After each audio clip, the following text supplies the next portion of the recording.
welcome everyone to this information session on Banyul's budget and council plan.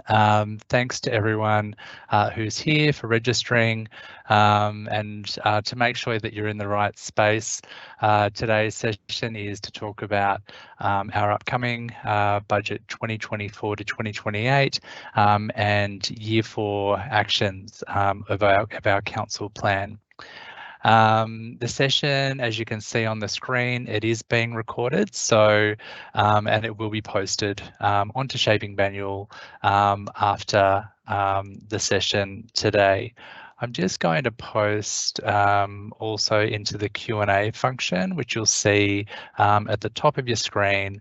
I'm just posting the web address to the Shaping Banyul page, so you have that handy as well, and you know where to find the information later. We'll also refer to the page as we go through the session today. As I mentioned, the Q&A function is at the top of the screen. If you do have any questions throughout the presentation today, please post them in the Q&A function. And we'll respond either as we're going through the presentation, but there'll also be time at the end of today to answer your questions.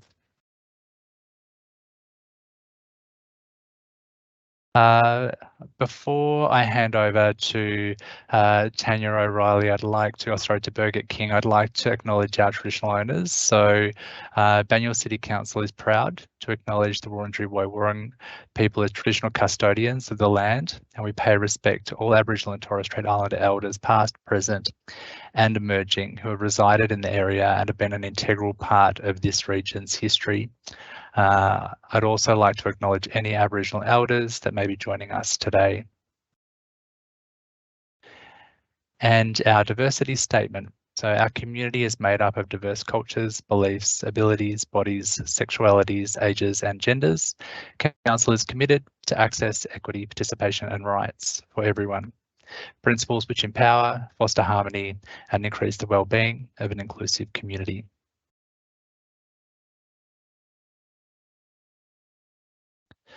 So on the screen here, you'll see a timeline that includes 5 stages for engagement on our budget and council plan. The first stage is open now until the 29th of February next year. The link that I shared in the Q&A just before will take you through to the page, and you'll see that there's a survey there open now where you can provide feedback on our council plan, year 4 actions, our budget 2024-28 and also our revenue and rating plan 2024-28. You'll also find information there about the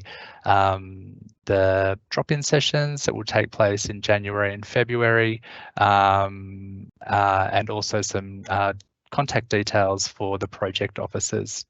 Stage 2 is the hearing of feedback. So after you submit your feedback, there's an opportunity for you to talk about your feedback with councillors on the 7th of March, which is a Thursday in the evening. Stage 3 is that council will consider all feedback at a council meeting on the 8th of April.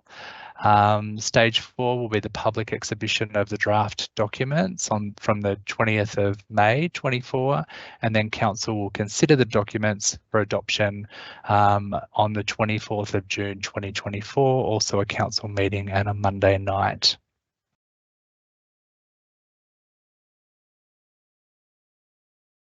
I'm going to hand over to Birgit King to talk a little bit about the council plan.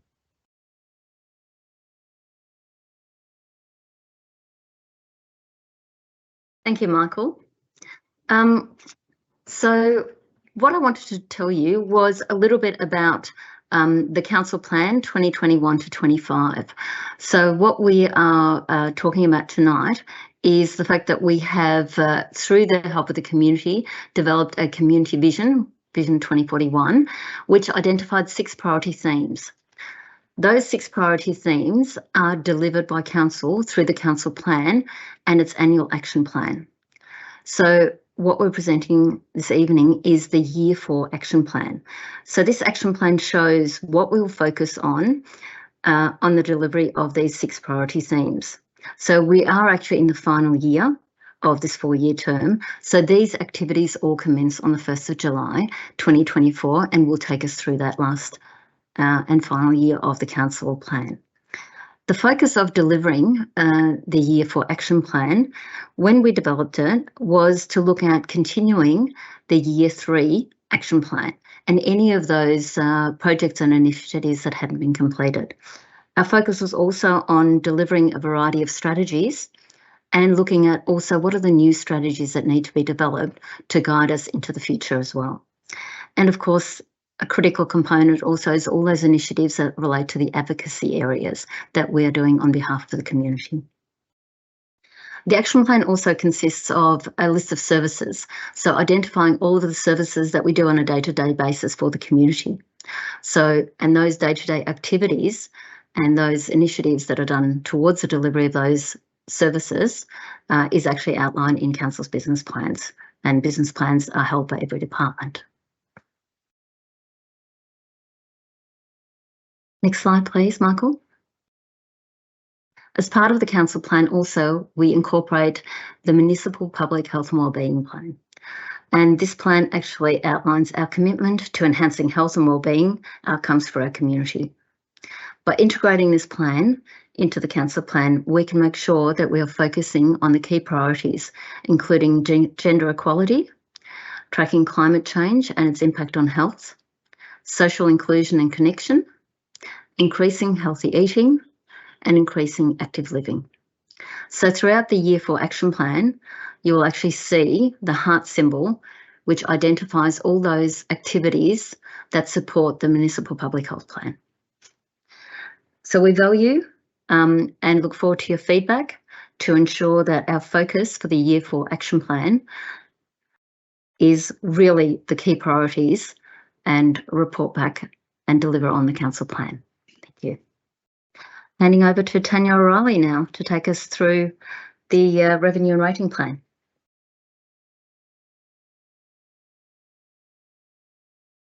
Thank you, Birgit. I'm Tanya O'Reilly and I'm the Manager of Finance and Procurement. And so the purpose of my presentation tonight is to seek your feedback. And I also want to put a little bit of context around what we're discussing and how to provide your feedback, because there is importance of to discuss our operational challenges and our influences, which will import into the revenue and rating plan and the budget, and that includes also the capital initiatives. So firstly, on our revenue and rating plan, that plan itself considers all the revenue types. It includes our general rates, it includes our public waste rate and our curbside waste rate. The revenue and rating plan talks about these total rates, which currently represent just over 60% of our total budgeted revenue. The amount we collect will impact on the community, particularly, which is important at this time of high inflation, and also in regards to our overarching ability to fund the services and the major projects.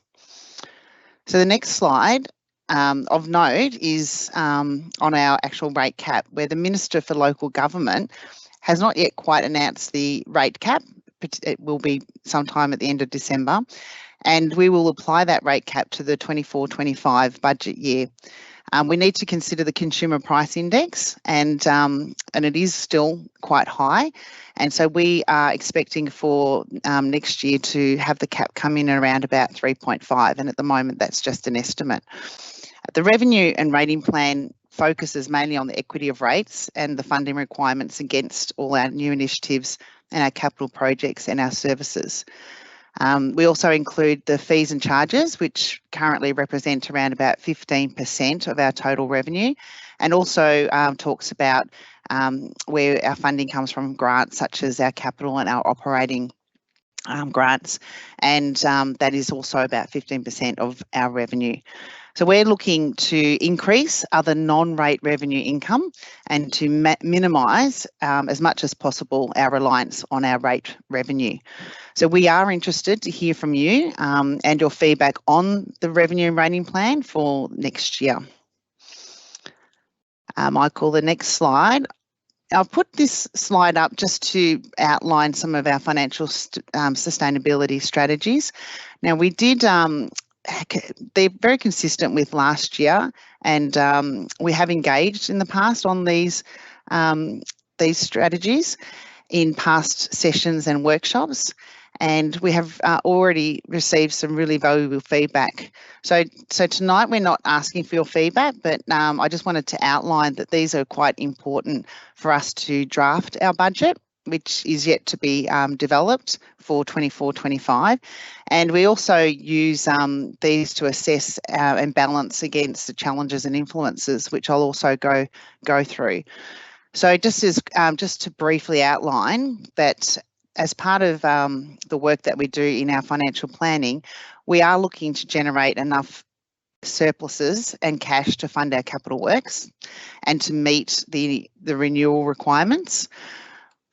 We also are encouraging more operational innovation to enhance our activities and also to manage our expenditure so that we do have more money to fund our capital works program and to provide really good quality services. We also, as discussed about the non-rate revenue, we want to try and grow that, and that will give us some flexibility in which to better manage our rates. Another strategy that we're looking to continue with is to ensure that we balance the needs of the community with the core services that we can deliver, making sure that they are quality, and also balance that with our long-term financial sustainability. We do need to ensure that the revenue rating plan is based on stability, equity, efficiency and transparency, and so your feedback will be valuable in helping us to ensure that that is the case when you review the revenue rating plan. And another important action is that we need to manage our debt. And at the moment, we are significantly reducing our debt, and our budget currently shows that. So that will make sure that we maintain responsible, sustainable financial management. So as we continue to capture our efficiencies and enable growth to reshape the organisation, we do have limitations and we are in a rate capped environment.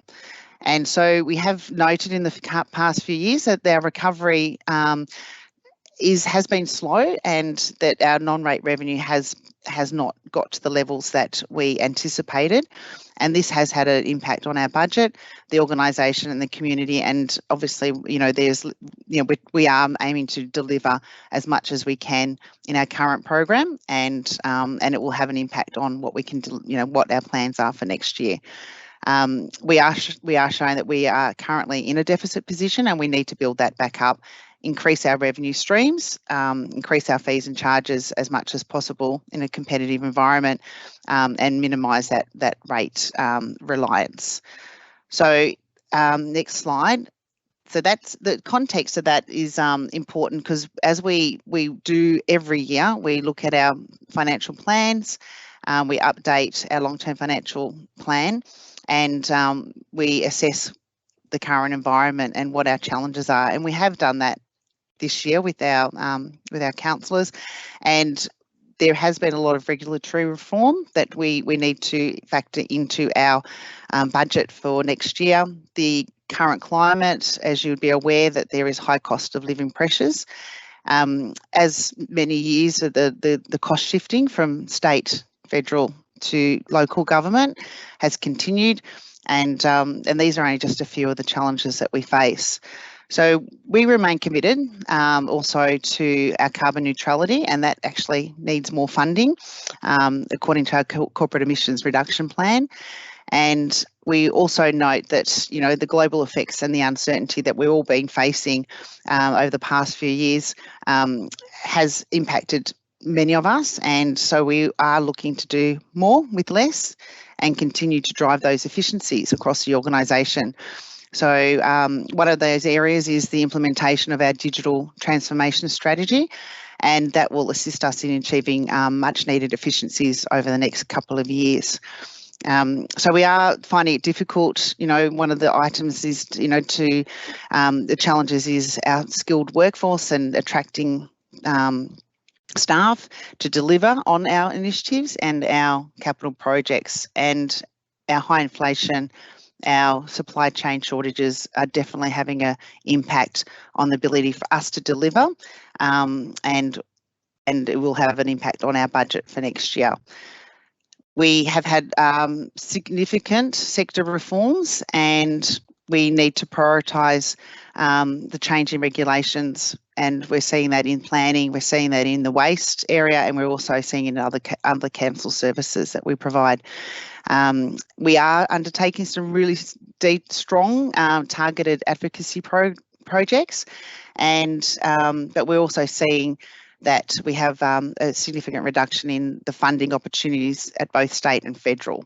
So all of those actually are challenges that we are considering when we build our budget for next year and seeking your feedback.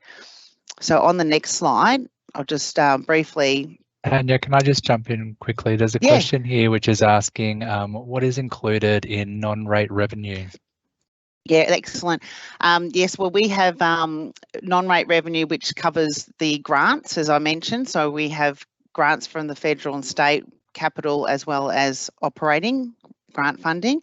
We also have investments. So our surplus cash is actually invested, and we receive some interest revenue from that. And we have some properties that we receive rental. If we and there's, you know, other, I'm just trying to think off the top of my head, but anything that's not rate related. And so with 60% of that being from you as a community coming and paying, you know, rates on it, through your levy, anything else that we can generate is really important.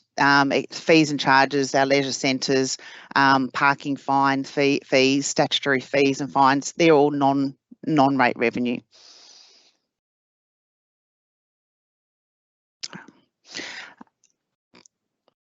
Good question, thank you.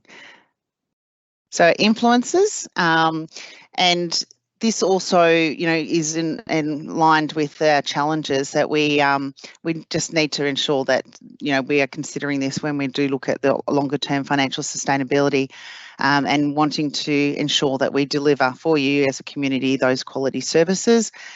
We also need to maintain our infrastructure. So we are in a recovery period, and we need to focus on delivering what the community needs and what we've already committed to.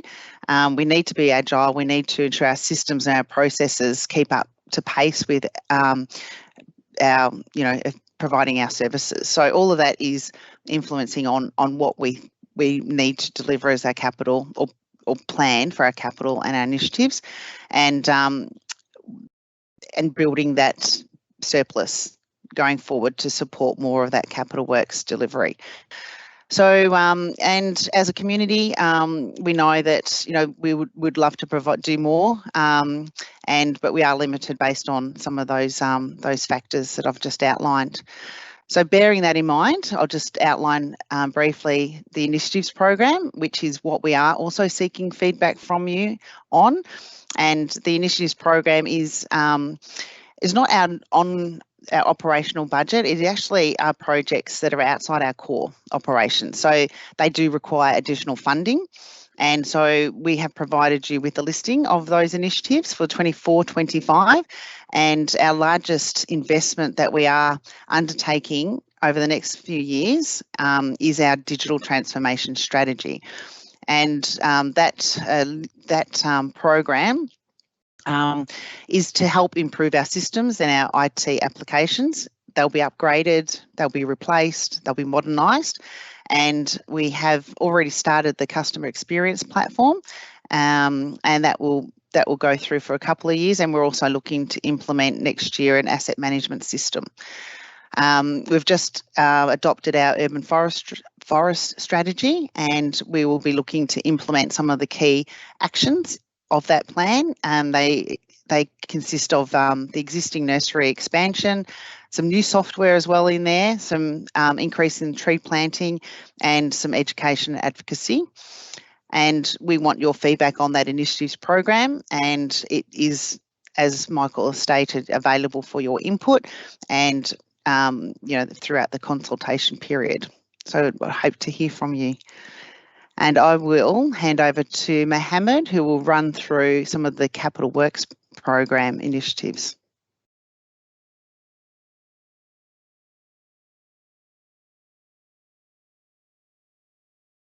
Thanks, Tanya. I'm Mohammed Rashid, Acting Manager Delivery and Assets.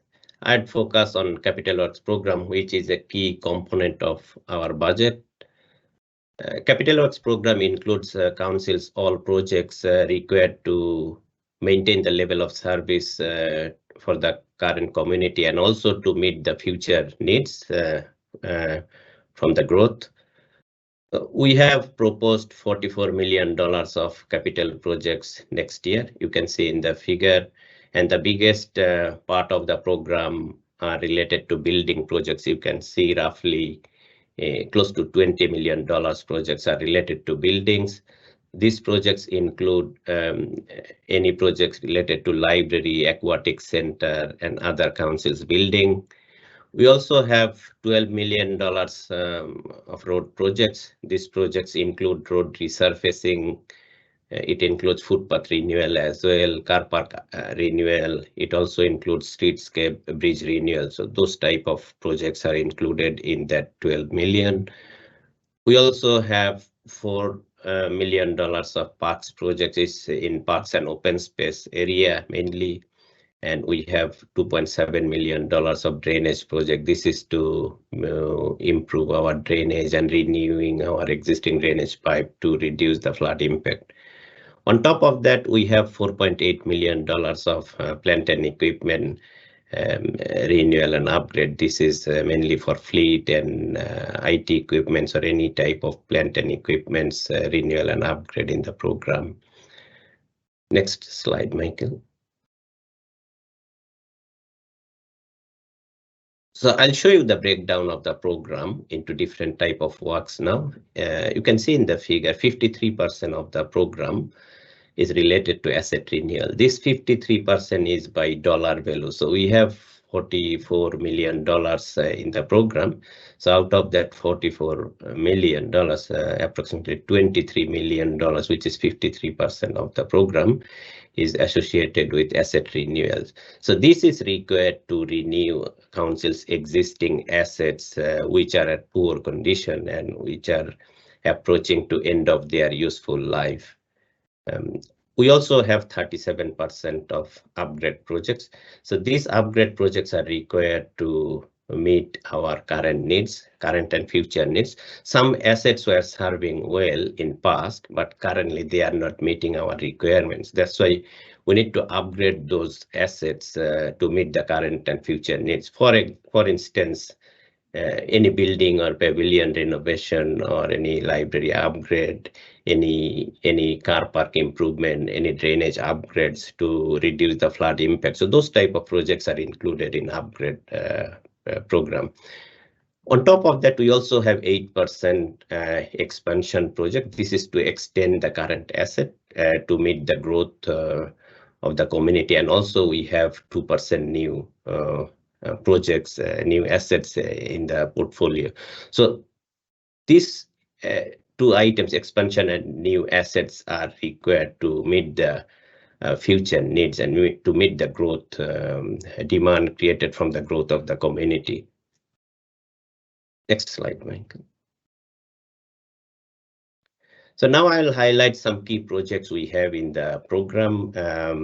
Of course, we have a large number of projects there, but I'm showing you here a few big projects there, and some are multi-year projects.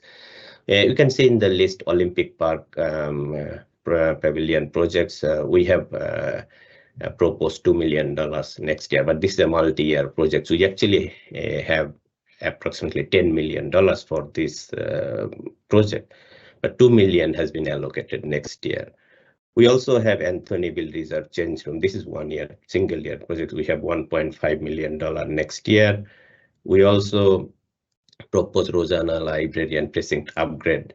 So in total, it would cost over $16 million. We allocated, it's a multi-year project, so we have proposed over $8 million next year. We also have one Flintoff building improvement works. It's about $1.2 million, and also Council Depot environmental compliance work, which is $1.5 million. So this is required for environmental compliance and also to address climate action for council. We also have Watsonia Town Square. So this is a big project again. So it's about $12 million in total, but this project is in progress, but we have allocated $3.6 million next year. So these are few big items, but of course we have a detailed list on Shaping Benue for your review, and it would be appreciated if you review the list of the projects we have on Shaping Benue, and if you provide our feedback, yeah, that will be great. So I'll pass it to Michael to conclude this presentation.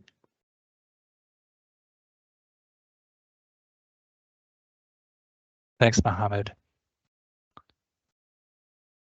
So just to wrap up and to loop back where we started, from now until the end of February, we're seeking your feedback on Council Plan Year 4 actions, the Revenue and Rating Plan, and also the draft initiatives and capital works programs.